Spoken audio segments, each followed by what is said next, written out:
In this video, I'm going to show you the creative process I followed to create the Canadian Columbine watercolor painting.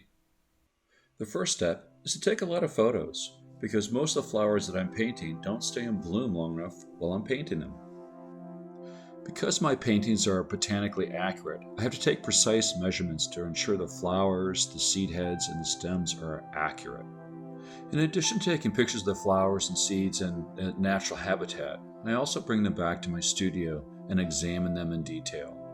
I'll also dissect them and take them apart to make sure I really understand all the different pieces of the flower.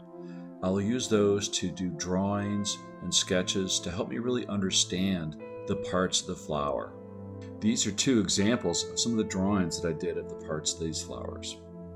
Once I have a good idea of what the flowers look like, I do measured drawings of each of the parts of the leaves, of the petals, of the stems. This helps me understand the details of each part of the flower even more. The columbine is a very complex plant, so one of the challenges is trying to figure out what kind of composition I'm going to have for that particular painting.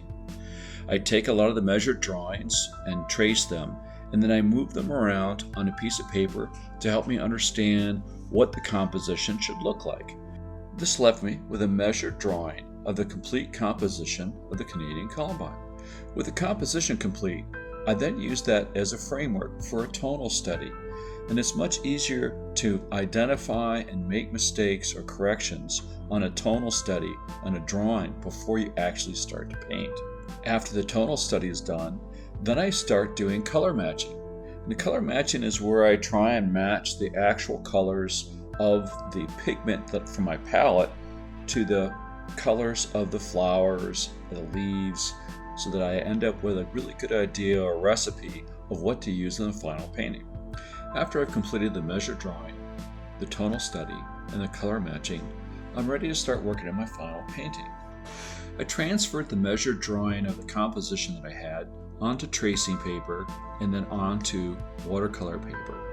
Then I started working on the flowers first.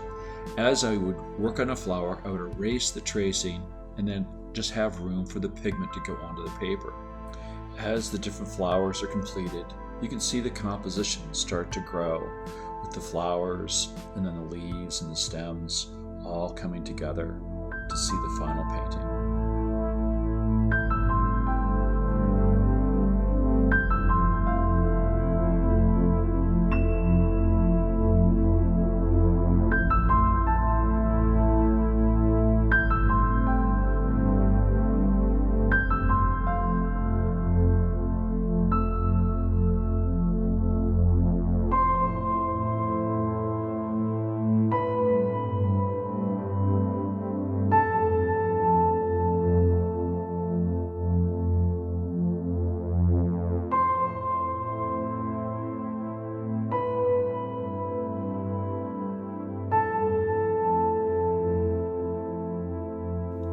I hope you've enjoyed this explanation of how I created the Canadian Columbine, and I hope you enjoy the rest of the show.